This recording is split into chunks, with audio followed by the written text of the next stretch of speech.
तरुणा जबर मारहाण केल्याप्रकरणी तडीपार गुंड मुदतसर इनामदार उर्फ मॅडी याच्या विरुद्ध MIDC पोलिसांनी गुन्हा दाखल केलाय।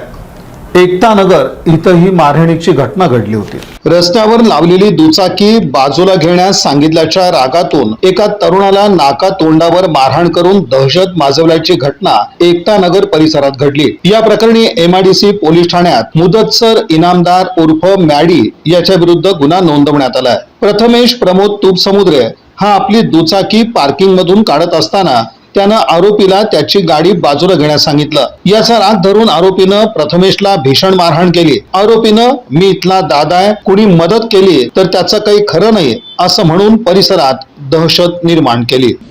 या बातमीपत्राचे प्रमुख प्रायोजक प्लॅटिनम मॉल इंद्रधनु सोलापूर। सोलापुरातील सर्वात प्रतिष्ठित इंद्रधनु सोसायटीचा नवीन भव्य कमर्शियल प्रोजेक्ट आता रेल्वे स्टेशनच्या अगदी शेजारी शहराच्या मध्यवर्ती ठिकाणी।